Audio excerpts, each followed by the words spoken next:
आप हैं मेरे सामने एक ऐसी खबर के बारे में चर्चा करने के लिए जिसको आपने अक्सर फिल्मों में तो देखा होगा। फिल्मों में क्या देखा होगा? फिल्मों में आपने कोर्ट के बयान सुने होंगे, कोर्ट के सामने जिरह करते हुए लोगों को देखा होगा, लेकिन आज मैं आपको एक ऐसी ही जिरह अपने मुंह से सुनाने वाला हूं जिसमें कोर्ट अंत में क्या बोलता है यह भी मैं आपको बताऊंगा। कोर्ट ने किस प्रकार से आरबीआई को, मतलब आज आपके सामने पूरी तरह से एक लाइव कोर्ट रूम का प्रदर्शन होने वाला है और मुद्दा है नोटबंदी। नोटबंदी तो सर बहुत पुरानी बात हो गई, 2016 की है। देखिए, कानून हमारे यहाँ चलता डिसीजन लेने में देरी से है, लेकिन परिणाम जब निकालता है ना तो फुल एंड फाइनल निकालता है। आज के सेशन में किरदारों की भूमिका हम पहले बता दें। नोटबंदी चूंकि सरकार ने की थी तो पहले किरदार से परिचय करा देते हैं। जैसे फिल्म जब शुरू होती है तो किरदारों का परिचय होता है, तो हम आपके सामने किरदारों का परिचय करा देते हैं। एक तरफ है सुप्रीम कोर्ट के सामने बैठे हुए जजेस, सुप्रीम कोर्ट के जजेस जिनका बेंच है 5 सदस्यों का, यानी 5 जजेस बैठे हैं सामने की टेबल पर। आप अपने दिमाग में पिक्चर बना सकते हैं। और 5 जज बैठे हुए हैं, 5 जजेस की बेंच को संवैधानिक पीठ कहा जाता है। ये लोग सुनवाई कर रहे हैं नोटबंदी के ऊपर। क्या सुनवाई कर रहे हैं वो भी मैं बताऊंगा। सामने की तरफ 2 लोग खड़े हैं, एक वो जिन्हें शिकायत है यानी का याचिका करता है, और दूसरे वो जो रेस्पोंडेंट हैं यानी कि उस शिकायत पर सुप्रीम कोर्ट को जवाब देने वाले लोग हैं। अब कौन कौन है, क्या क्या शिकायतें हैं, पहले थोड़ी सी चर्चा इस पर कर लेते हैं। थोड़ा सा इंट्रो समझ लीजिए। 5 लोग जज की भूमिका में हैं। एक तरफ शिकायत करने वाले वो याचिका करता हैं जिन्हें लगता है कि नोटबंदी सरकार के द्वारा लिया गया जल्दबाजी में एक गलत फैसला था, और उनका तर्क है कि सरकार ने यानी केंद्र सरकार ने अपने द्वारा जब फैसला लिया तो आरबीआई को फैसला सुनाया था, आरबीआई से सलाह नहीं ली थी। ध्यान से सुनिएगा। याचिकाकर्ता कहता है कि कोर्ट, मतलब सुप्रीम कोर्ट से कहता है कि जज साहब, हमारा मतलब शिकायत यह है कि केंद्र सरकार ने यानी प्रधानमंत्री ने जो 8 नवंबर 2016 को फैसला लिया कि आज रात 12 बजे के बाद से नोट 500 के और 1000 के चलने बंद हो जाएंगे, ये जो फैसला था ये केंद्र सरकार ने फैसला लिया था, जबकि नोट के विषय में जो फैसला है यह लेने का अधिकार आरबीआई को है। आरबीआई के अंदर आरबीआई का जो एक्ट है उसकी एक धारा है, दैट इज 26 क्लॉज 2, उसके तहत आरबीआई को यह फैसला लेने का अधिकार है। आरबीआई का सेंट्रल बोर्ड केंद्र को अपने द्वारा रिकमेंडेशन देगा, तब जाकर केंद्र गजट पेपर में इस खबर को छपवा सकता है। तो बोले ऐसी स्थिति में सवाल हमारा 2 लोगों से है, यानी शिकायतकर्ता सुप्रीम कोर्ट के माध्यम से 2 लोगों से जवाब चाहता है। वो 2 लोग कौन कौन हैं? एक हुआ केंद्र सरकार और एक हुआ आरबीआई। अब आपको यह पिक्चर क्लियर हो जानी चाहिए और होपफुली हो चुकी होगी कि सुप्रीम कोर्ट के सामने 2 पार्टियां खड़ी हैं, लेकिन एक पार्टी जिसने शिकायत की है उसने 2 को घेरा है। किस किस को? केंद्र सरकार को और आरबीआई को। अब केंद्र सरकार की तरफ से कौन खड़ा होता है? केंद्र सरकार की तरफ से केंद्र सरकार का वकील, सरकारी वकील, नाम बता दीजिए उसका क्या है? Attorney general. वो केंद्र सरकार की तरफ से अपना पक्ष रखने के लिए खड़े होंगे।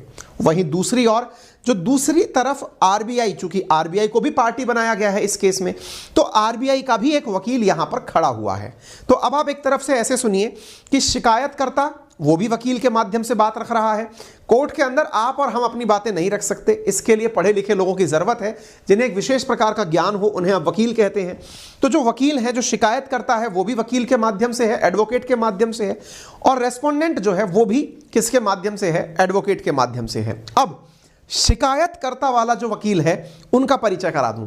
शिकायत करते वाले वकील में जो सबसे बड़ा प्रमुख चेहरा है उनका नाम है पी चिदंबरम। नाम तो सुना होगा, आप रहे हैं पूर्व वित्त मंत्री कांग्रेस सरकार के अंदर, जब यूपीए गवर्नमेंट इंडिया में हुआ करती थी। आप देश के वित्त मंत्री भी रहे हैं, आप आरबीआई के पूर्व गवर्नर भी रहे हुए हैं। यानी अब आप विचार करिए, क्या पी चिदंबरम साहब ने एडवोकेसी भी कर रखी है क्या? जी हां। तो अब आप सोचकर देखिए कि चिदंबरम साहब के पास में क्या क्या है अपनी तरकश के तीरों में। अपना अनुभव किस बारे में? जब वो गवर्नर थे। नंबर 2, अपना अनुभव जब वो वित्त मंत्री थे। और नंबर 3, अब सुप्रीम कोर्ट के अंदर एडवोकेट हैं। तो इतना भारी आदमी शिकायतकर्ता की तरफ से बातें रख रहा है, तो शिकायतकर्ता की शिकायत हल्की तो नहीं होगी। शिकायतकर्ता के रूप में पी चिदंबरम साहब ने जो सवाल उठाए हैं वो ये हैं कि ये बताइए कि आप लोगों ने आपस में, यानी सरकार ने और आरबीआई ने, बातचीत कौन सी की थी, किस प्रकार से निर्णय लिया था, यह आप बता दो। अब ध्यान से सुनना, यहां पर जब यह फैसला लिया गया था, यह बड़ा ही इंटरेस्टिंग वाकया है कि जब नोटबंदी का 8 नवंबर को फैसला हुआ 2016 को, सरकार ने 5 बड़े अपने मुद्दे गिनाए कि हम ये क्यों करना चाहते हैं। काला धन की बाहर निकालना चाहते हैं, है ना, भ्रष्टाचार मिटाना चाहते हैं, डिजिटल क्रांति लाना चाहते हैं, ये सब पॉइंट गिनाए थे सरकार ने। उस समय सुप्रीम कोर्ट में तुरंत बड़ी मात्रा में याचिकाएं दायर की गई थी। लगभग 59 याचिकाएं सुप्रीम कोर्ट के अंदर दायर हैं नोटबंदी के ऊपर। जब याचिकाएं दायर की गई थी, उस समय दीपक ठाकुर जो हैं वो हुआ करते थे सुप्रीम कोर्ट के सीजेआई। अब सीजेआई ने 15 नवंबर को, अब ध्यान से सुनो, तारीखों के हिसाब से आपके दिमाग में एकदम कोर्ट रूम बन जाना चाहिए, तब जाके मैं आपको आर्ग्यूमेंट सुनाऊंगा। आर्ग्यूमेंट सुनने में आनंद आएगा, आनंद के साथ साथ यह भी आएगा कि किस प्रकार से कोर्ट ने आरबीआई को क्या कहा। तो अब यह बात है कि जब 8 नवंबर को यह फैसला होता है कि भाई नोट चलने बंद हो जाएंगे, उस समय पर कोर्ट में दीपक ठाकुर साहब क्या थे, सीजेआई थे। उन्होंने एक टिप्पणी दी। कब दी? 15 नवंबर को। क्या टिप्पणी दी? कि नोटबंदी का फैसला शानदार है। यानी एक प्रकार से उन्होंने एक सकारात्मक साइन दर्शा दिया कि सीजेआई जो है वो नोटबंदी से खुश हैं। अब जब सीजेआई खुश हैं, अब सीजेआई के हाथ में ही होता है बेंच का गठन करना। कौन सी बेंच का गठन करना? कि जो सुनवाई करे। कोई भी केस आप जब सुप्रीम कोर्ट लेके जाते हैं तो सुप्रीम कोर्ट की जो बेंचेस बनती हैं, उन बेंचेस में 5 सदस्यीय बेंच, जो संवैधानिक बेंच, इन सब का गठन सुप्रीम कोर्ट के जज के द्वारा, सीजेआई के द्वारा किया जाता है कि वो अपने अन्य साथियों को किस केस में भेजना चाहते हैं। तो ऑब्वियस सी बात है, उस समय पर संभव ही नहीं था। जब सीजेआई खुद इस फैसले से प्रसन्न है तो उन्होंने ये कहा कि बस परेशानियां हुई हैं लोगों को, सरकार उनके बारे में अपना काम पूर्ण तरीके से कर ले। तो अब जब सीजेआई सकारात्मक हुए तो सीजेआई के कारण याचिकाकर्ताओं के अंदर तो मोरल डाउन होना ही है। उनके अंदर तो ये भाव आ ही जाएगा कि यार सरकार की तरफ से तो हम क्या बोलें, जब सीजेआई खुद ही कन्विंस है। और जब सीजेआई खुद कन्विंस है तो ऐसी स्थिति में बेंच का गठन हो नहीं पाया। आपको जानकर आश्चर्य होगा, 2016 में नवंबर में नोटबंदी हुई थी। 5 साल बाद जाकर सितंबर 2022 में जाकर सुप्रीम कोर्ट के अंदर बेंच का गठन हुआ है इस मामले के ऊपर। सोचकर देखिए कितनी बड़ी बात है कि सुप्रीम कोर्ट में आप केस लेकर गए हैं, इतने काबिल और जबरदस्त वकील शिकायतकर्ता हैं, शिकायतकर्ता के बावजूद भी शिकायत सुनने के लिए बेंच का गठन सितंबर 2022 में होता है। 12 अक्टूबर 2022 को सुनवाई शुरू होती है और अभी तक सुनवाई चल ही रही है। 12 के बाद 13 तारीख को मैंने आपके लिए यह सेशन किया था, जिसे अब तक 5.3 मिलियन लोगों के द्वारा देखा जा चुका है 1 महीने के भीतर। इसलिए गुजारिश है कि आप भी इस सेशन को देख लीजिएगा, आपको सारी बातें पीछे से समझ में आ जाएंगी। क्लियर हो गया? तो अब तक पूरी पिक्चर आपके दिमाग में बन गई, मैंने पूरा आपको एकदम फ्लैशबैक दे दिया। अब कहानी आगे की। क्लियर? तो यहां तक की जो कहानी हुई, इसमें सुप्रीम कोर्ट के सामने आरबीआई, अब आपको पिक्चर क्लियर होनी चाहिए, एक तरफ सुप्रीम कोर्ट बैठा हुआ है, एक तरफ बैठी हुई है सरकार के साथ आरबीआई, और इधर से शिकायतकर्ता जिनके पास में प्रमुख चेहरा पी चिदंबरम साहब का है। आप दोनों एक दूसरे के सामने सुप्रीम कोर्ट के माध्यम से रेस्पॉन्ड दे रहे हैं। क्लियर? अच्छा, जब यह बात हुई तो स्वाभाविक है सुप्रीम कोर्ट इन दोनों पार्टियों को, केंद्र सरकार को और आरबीआई को, कुछ ना कुछ नोटिस देगी। तो वो नोटिस देने के काम हुए। इसके बाद में अब की आज की न्यूज क्या है, जिसके आधार पर सुप्रीम कोर्ट ने कुछ तथ्य दिए हैं, कुछ बातें बोली हैं, अब उन पर चर्चा कर लेते हैं। सुप्रीम कोर्ट ने हाल ही में केंद्र सरकार और आरबीआई से क्या कहा है, जरा सुनिए। प्रोड्यूस डीमोनेटाइजेशन रिलेटेड रिकॉर्ड्स, यानी हमारे सामने आप वो पत्र लाकर रखिए जो आप लोगों को पत्राचार के माध्यम से केंद्र सरकार के द्वारा प्राप्त हुए थे। हाँ जी, कुछ बड़ा हो सकता है। ध्यान से सुनिएगा, बहुत बड़ी बहस चल रही है देश में, संभव है कि आपका ध्यान उस पर ना हो। और मजेदार बात मैं पहले ही क्लियर कर दूं, आप में से कुछ लोग ये कह सकते हैं कि सर अब तो सांप निकल गया, लकीर पीटने से क्या फायदा, नोटबंदी तो होनी थी वो तो हो गई, जिनका नुकसान होना था वो हो गया, लेकिन इसका क्या फायदा। ऐसा नहीं है। चिदंबरम साहब का कहना है कि इसका फायदा यह है कि कल को भविष्य में सरकार जब इस तरह का कोई फैसला ले तो सतर्क रहे, यानी कि सरकारें जब अपनी तरह से मनमानी करने लगें, क्योंकि चिदंबरम साहब इसे मनमानी प्रूव करना चाहते हैं, तो अगर मनमानी करने लगे तो कम से कम सुप्रीम कोर्ट का डर तो रहे। तर्क को समझना बहुत गहरी बात है। तो सुप्रीम कोर्ट कहती है कि यदि आप कहते हैं, कौन, याचिकाकर्ता या शिकायतकर्ता ये कहता है कि उस समय के जो फैसले हैं वो एकदम तात्कालिक फैसले थे जिसमें आरबीआई से कोई कंसल्टेशन ही नहीं था, तो आरबीआई से पूछा कोर्ट ने, भाई आप लोगों की आपस में बातचीत हुई थी क्या? तो दो लोग वो बोलते हैं, आरबीआई वाले बोलते हैं, सर प्रॉपर डिस्कशन चला है हमारा। तो बोले कब तक चला है? बोले कम से कम 6 महीने से अधिक हमारा डिस्कशन चला है। बोले बहुत बढ़िया, फोन पर या व्हाट्सएप पर तो चला नहीं होगा? बोले नहीं। तो बोले एक काम करो, जो पत्राचार आपका केंद्र सरकार के साथ हुआ था वो पत्राचार हमें दिखाओ कि आपके साथ क्या वाकई में सरकार ने पूछा था क्या कि हम क्या करें क्या ना करें। बड़ा सवाल है, कोर्ट की फीलिंग लीजिए अब आप। तो produce demonetization related record supreme court ने केंद्र से और आरबीआई से कहा है। और जब आप रिकॉर्ड प्रस्तुत करेंगे तो भाई साहब आपको समझ में आना चाहिए कि सुप्रीम कोर्ट क्या मांगना चाहती है। सुप्रीम कोर्ट कहना चाहती है, तो अब आइए आपको सिलसिलेवार तरीके से सारी बातें हम सुनाते चलते हैं। सुप्रीम कोर्ट ने बुधवार के दिन केंद्र और रिजर्व बैंक से कहा कि put on record relevant record related to governments 2016 decision to demonetize currency notes of ₹1,000 and 500 demonetization of its perusal. Supreme court ने पार्टीज को कहा कि वो अपने द्वारा रिटर्न सबमिशन हमें दिसंबर 10 तक पकड़ा दें, हमें 10 तारीख तक अपना लिखित में, यानी कि परसों तक हमें लिखित में अपना फैसला सबमिट कर दें, हम अपना जजमेंट रिजर्व रखते हैं। Learned council of union of India, यानी केंद्र सरकार की तरफ से जो वकील साहब आए वो, और आरबीआई की तरफ से आए हुए वकील साहब को कहा गया कि वो अपने रिलेवेंट रिकॉर्ड हमें प्रोड्यूस करें। यहां अटॉर्नी जनरल ने अपने द्वारा बेंच को अपने डेटा सबमिट करते हुए कहा कि हम आपको that he will submit relevant record in a sealed cover, कि आपको हम एक सील लिफाफे बंद पैकेट में ये सारे रिकॉर्ड सबमिट कर देंगे। कितनी याचिकाएं थी? 59 याचिकाएं।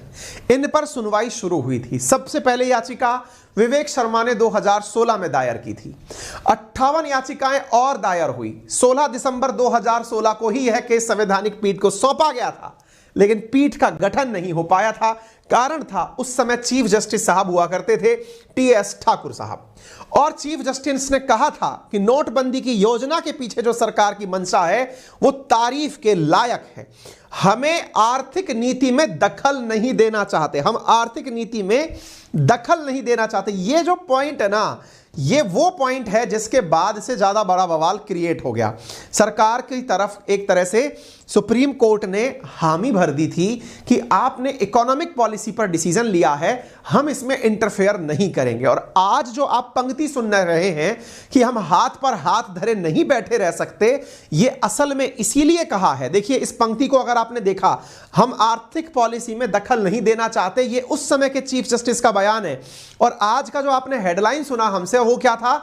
हेडलाइन था कि आप we won't sit with folded hand, हम हाथ पर हाथ रख के नहीं बैठे रहेंगे। ये सोचते हुए, ये डॉट डॉट डॉट के बाद जो अगली लाइन है वो ये है कि ये सोचते हुए हम हाथ पर हाथ धरे हुए नहीं बैठ सकते कि ये पॉलिसी डिसीजन है, इकोनॉमिक पॉलिसी डिसीजन है, तो हम इसमें क्या इंटरफेयर करें। आ गई बात समझ में? कहने का अर्थ यह हुआ कि सुप्रीम कोर्ट सीधे तौर पर अब अपनी सख्ती दिखा रही है। वो ये कह रही है हमें ना ये पाठ ना पढ़ाओ कि हम इकोनॉमिक पॉलिसी में इंटरफेयर नहीं कर सकते, हम सब कुछ कर सकते हैं और हम चुपचाप नहीं बैठेंगे। ये बात इन्होंने यहां पर अपने द्वारा कही है, ये बात आपको समझ में आ जानी चाहिए। तो 8 नवंबर को 5 बड़े कारणों से यह कार्य किया गया था, और जब कार्य हुआ तो नोटबंदी के 6 साल पूरे हुए। संवैधानिक पीठ को यह मामला सितंबर में सौंपा गया। फिलहाल 5 जजेस की बेंच सितंबर से इस मामले की सुनवाई कर रही है। अक्टूबर 12 से सुनवाई शुरू हुई। ये जस्टिस 5 लोग बैठे हुए हैं, जिनमें एक है रामासुब्रमण्यम साहब, BR गवई साहब, अब्दुल नजीर साहब, AS बोपन्ना साहब, VS नागरत्ना साहब, ये सब सुनवाई कर रहे हैं।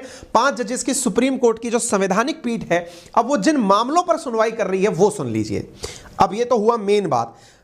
अब देखिए, कोर्ट में जब भी कोई बात जाती है ना, तो असल में सवाल जो पूछा जाता है कोर्ट के अंदर जब बहस होती है, तो इस बात पर होती है, किस बात पर होती है कि साहब एक बात बताओ कि इसमें मतलब रूल ऑफ लॉ कहां इन्वॉल्व है। मैं अक्सर आपसे जब भी बात करता हूं कि हम जिस भी देश में रहें, चाहे आप यहां रहें, किसी और देश में जाकर रहें, उस धरती का अपना एक कानून होता है जो कि वहां की संसद द्वारा बनाया होता है, वहां के शासन के द्वारा बनाया होता है। कानून को लिखित में रखते हैं तो एक्ट कहलाते हैं। ऐसे ही देश में आरबीआई के लिए कोई एक्ट बना हुआ है जिसके आधार पर आरबीआई को धन संचालन की जिम्मेदारी देश में दी हुई है। आरबीआई का पास एक एक्ट है जिसका नाम है भारतीय रिजर्व बैंक अधिनियम की धारा 26 क्लॉज 2। इस क्लॉज 2 के अंदर एक लाइन लिखी है और वो ये है कि केंद्र सरकार एक खास सीरीज के करेंसी नोट को रद्द करने का अधिकार रखती है। इस लाइन को ध्यान से सुनिएगा।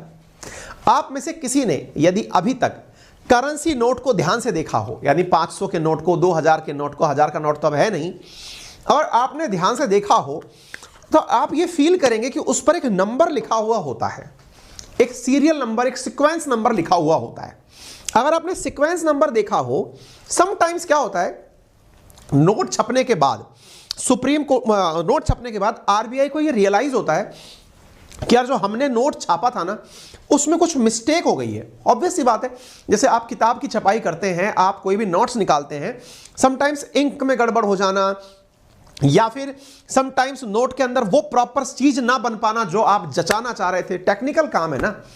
ऐसी स्थिति में आरबीआई के कानून में एक धारा डाल रखी है कि अगर आरबीआई को ऐसा लगता है कि कोई सीक्वेंस गड़बड़ हो गया है, टेक्निकल फ्लॉ है, हो सकता है, तो ऐसी स्थिति में इतने नोट कहां गायब हुए, कल को कोई ये कहे कि इस सीक्वेंस का नोट निकालो, तो उसके लिए कानून बनाया हुआ है। और कानून यह है कि आरबीआई सुप्रीम उसको केंद्र सरकार को बोलेगी कि सर इस धारा का उपयोग करते हुए इस नंबर से, जैसे मान लो कि 10,05,201 नंबर से लेकर के 10,05,250 तक के जो नोट हैं, इन्हें आप चलन से हटा दो। आ गई बात समझ में? कहने का अर्थ यह हुआ कि एक पर्टिकुलर सीक्वेंस को हटाने की यहां पर आरबीआई क्षमता देती है केंद्र सरकार को। ओके, इसके लिए केंद्र सरकार गजट पेपर में यह मानते हुए कि सब लोग उसे पढ़ेंगे, वहां पर इस बात को छाप देती है कि भाई ये नोट चलन से बाहर किए जाते हैं। यह प्रक्रिया है। सरकार ने क्या किया कि इसी धारा का उपयोग करते हुए संपूर्ण 500 के और 1000 के नोट ही चलन से बाहर कर दिए। बहस इस मुद्दे पर हो रही है कि भाई साहब आपसे कहा गया था सीक्वेंस आउट करना, आपने तो नोट ही आउट कर दिया। आपने तो 500 और 1000 का नोट, 1000 का नोट तो अब दिखता ही नहीं है, यानी कि कहीं हो ही नहीं सकता। यानी आपने चलती हुई एक करेंसी को ही जीरो कर दिया। इस नोट में इस धारा का इंटरप्रिटेशन ये कहां से आ गया, इस बात को लेकर बहस छिड़ी हुई है। आ गई बात समझ में? यानी ये वो तर्क है जिसके ऊपर बात की जा रही है। और दूसरा जो सवाल बनता है वो ये है कि भाई आरबीआई अपने सेंट्रल बोर्ड के कोरम के द्वारा निर्णय करके केंद्र को बताती है। अब देखो, ये बात तो सबसे पहले आरबीआई को पता चलेगी ना कि मेरा ये नोट गलत छप गया, तभी तो वो केंद्र को जाके सिफारिश देगी। अब आरबीआई को पहले पता चलेगा, तब वो केंद्र को कहेगी। आरबीआई इस फैसले को अपनी मर्जी से नहीं ले सकती। पता चले कि हाँ भाई एक काम करो, इधर की तरफ मान लो कि अंकित अवस्थी के खाते में इतना पैसा गया था, इसको आज गवर्नर के मन में आ गई फिरकी लेते हैं इसकी, तुरंत सरकार को बोलता है कि सर इतने से लेके इतने नोट तक को ना जीरो डिक्लेयर कर दो। ऐसे मजाक चल रही है क्या? ऐसे नहीं होता है। तो फिर क्या होता है, बकायदा कोरम गठित होता है। कोरम का मतलब हुआ गवर्नर के साथ साथ डिप्टी गवर्नर लोग सब बैठते हैं, सेंट्रल बोर्ड की मीटिंग होती है, सेंट्रल बोर्ड इसको लिखित दस्तावेज के रूप में केंद्र को भेजता है। तो चिदंबरम साहब का कहना है कि आरबीआई वालों, क्योंकि मैं गवर्नर रह चुका हूं, कम से कम यही बता दो कि तुमने वो लेटर कौन सा दिया था केंद्र को लिख करके कि साहब नोट बंद कर दो। यानी तुमने लेटर दिया था केंद्र को कि लेटर तुमको मिला था केंद्र से। बड़ा फैसला है साहब ये बात वकीलों वाली है, लेकिन है गजब तरीके से। भाई अल्टीमेटली तुमने इस कानून का उपयोग किया, कानून कहता है कि आरबीआई सजेस्ट करेगी केंद्र को, उल्टा हो रहा है यहां पे भाई, यहां केंद्र को आरबीआई को केंद्र सजेस्ट कर रहा है। अब भाई साहब इसमें तो सब फंसेंगे। तो आरबीआई अपने द्वारा सफाई देती फिर रही है, सफाई देते हुए फिर रही है, सर हमने तो 6 महीने पहले से ही केंद्र से बात कर रखी थी, लेकिन हम टुकड़ों में बात करते थे ताकि किसी को पता ना चल जाए कि हम कुछ बड़ा प्लानिंग कर रहे हैं। चिदंबरम साहब ने कहा ठीक है, बढ़िया है, अगर ऐसा है तो आपके 6 महीने पुराने वाले डॉक्यूमेंट लाके रख दो। भाई ऑब्वियस सी बात है, आपके पास में अगर डॉक्यूमेंट होगा तो 6 महीने पुराना वाला भी डॉक्यूमेंट होगा कि हमने मतलब केंद्र सरकार को यह बात बोली थी, फिर केंद्र का रिप्लाई आया था। वो सब चीजें मेरे सामने मत रखो, सुप्रीम कोर्ट के सामने रख दो। सुप्रीम कोर्ट के सामने भी खुल्लम खुल्ला मत रखो कि आप लोग आपस में कैसे बात करते हो सकता है प्राइवेसी मैटर हो, इसको लिफाफे में बंद करके दे दो। सुप्रीम कोर्ट ने कहा बात तो सही है, और बात सही है तो 10 दिसंबर तक कागज ले आओ बेटा, 10 दिसंबर तक हमें कागज लाकर दिखा दो। तो इसका मतलब यह हुआ कि भाई साहब कोर्ट की भाषा में बातें बहुत सही जगह जा रही हैं।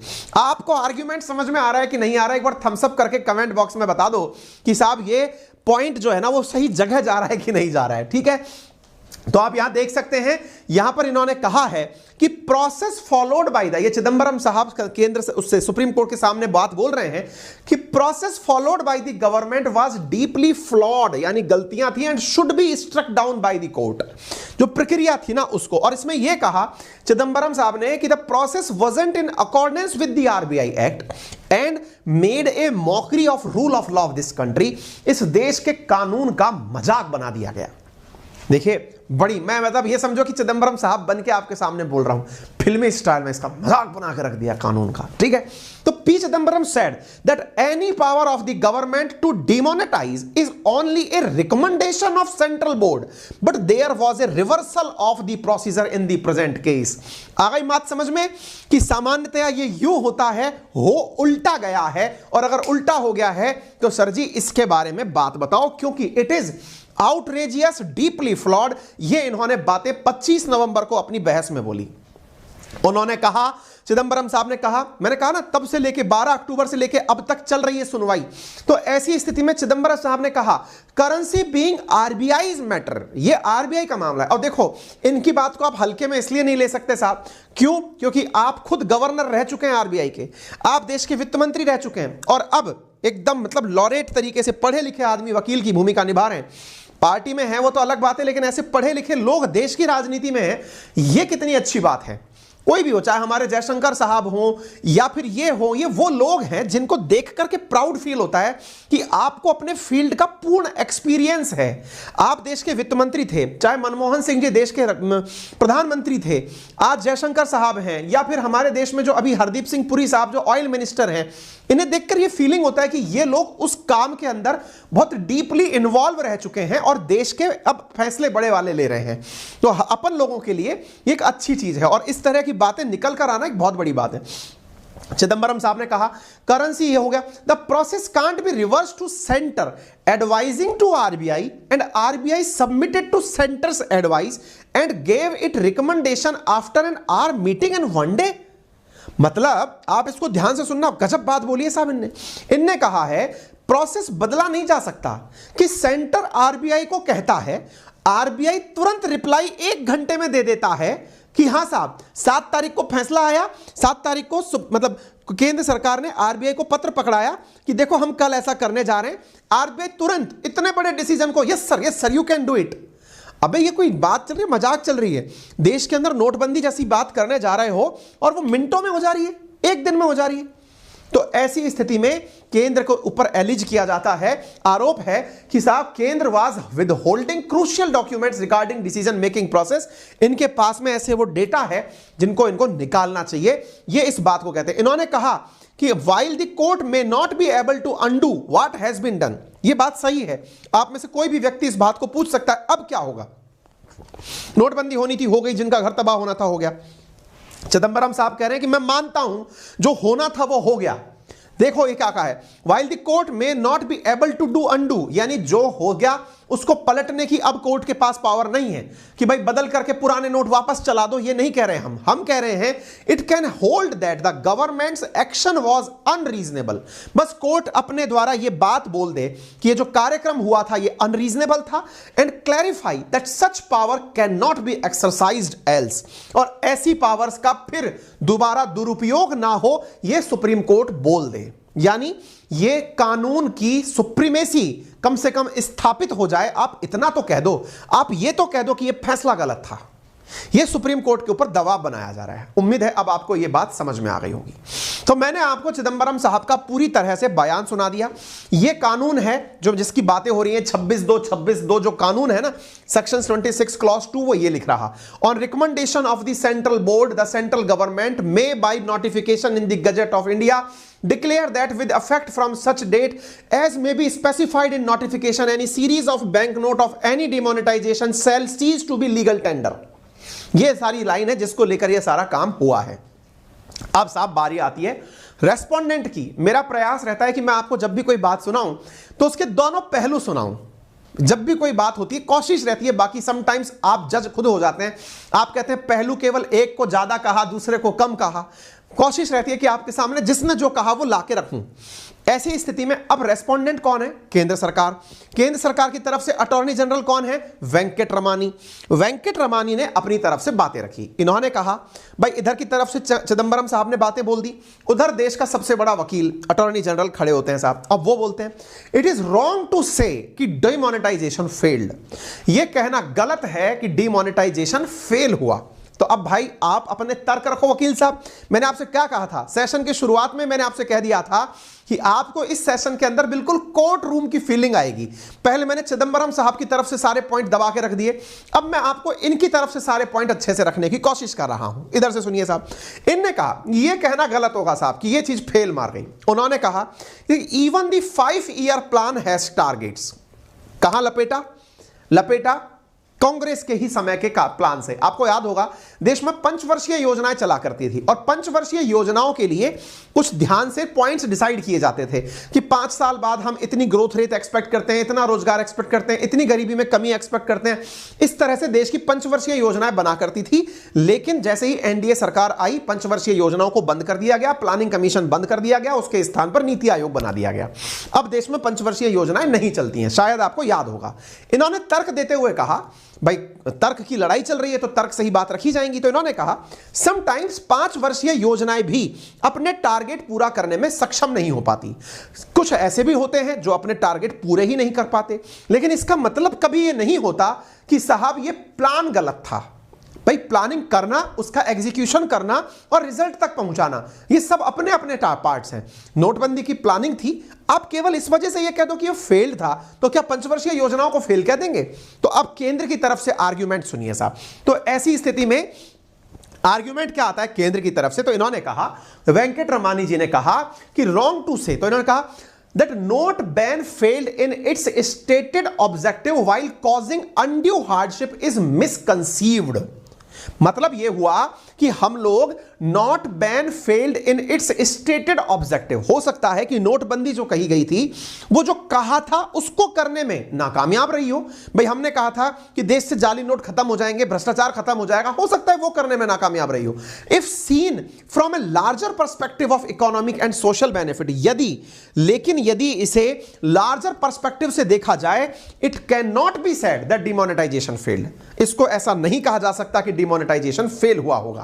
इन्होंने कहा कि देखिए हमने कहा था कि हम लोग फेक करेंसी को बाहर हटाएंगे, हम कामयाब हुए। हमने कहा था कि हम डिजिटल इकोनॉमी लेकर आएंगे, हम कामयाब हुए। हमने कहा था इलेक्ट्रॉनिक ट्रांजैक्शन बढ़ेंगे, इलेक्ट्रॉनिक ट्रांजैक्शन बढ़े। यूपीआई ट्रांजैक्शन बढ़ेंगे, वो बढ़ गए। डिजिटलाइजेशन जो है वो बढ़ा। डिमोनेटाइजेशन ने इलेक्ट्रॉनिक पेमेंट का जो मैकेनिज्म है उसको पूरी तरह से वायबल और कॉस्ट इफेक्टिव कर दिया। तो इसका मतलब यह होता है कि हम इसके अंदर test of proportionality won't apply, यानी कि हम ये नहीं कहेंगे कितना सक्सेसफुल हुआ कितना फेल हुआ। हमने जो ऑब्जेक्टिव लिया था उस ऑब्जेक्टिव के अंदर प्लस माइनस हो सकते हैं, लेकिन वो चीजें हो रही हैं। Larger benefit bought in economic system on one hand, one time hardship faced by people is incomparable. No doubt लोगों को परेशानियां हुई थी, इसको हम कंपेयर नहीं कर सकते, लेकिन उसकी वजह से जो उपलब्धियां हुई हैं उन्हें हम साइड में नहीं रख सकते। तो यहां पर देखिए, began talk with RBI 8 month before demonetization, ये कहते हुए इन्होंने अपना जवाब दिया सुप्रीम कोर्ट को कि आप अगर ये जानना चाहते हैं कि हमने आरबीआई से डिस्कशन किया या नहीं किया, तो इन्होंने नवंबर 2022 में जवाब देते हुए कहा कि हमने 8 महीने पहले ही आरबीआई से इस बारे में चर्चा करना शुरू कर दिया था। फिर आरबीआई ने क्या कहा, मैंने आपसे क्या कहा था, कोर्ट के अंदर सामने कौन बैठे हैं, 5 जज बैठे हैं, इधर से कौन फायर मार रहे हैं, इधर से शिकायतकर्ता याचिकाकर्ता, उनकी तरफ से कौन है, पी चिदंबरम साहब और भी पूरी मंडली, मतलब बहुत सारे जजेस हैं, मतलब वकील हैं सारे। उधर की तरफ कौन खड़ा है, जो जवाब दे रहा है रेस्पोंडेंट के रूप में, केंद्र सरकार का वकील अटॉर्नी जनरल, और आरबीआई का वकील। आरबीआई का वकील कौन है, जयदीप गुप्ता। अब ये जो आरबीआई की तरफ से यहां आए तो इन्होंने अपनी बातें बोली, क्योंकि इनको अपनी बातें रखनी थी, क्योंकि बात जब आरबीआई की हो रही है तो आरबीआई का वकील रेस्पॉन्ड करेगा।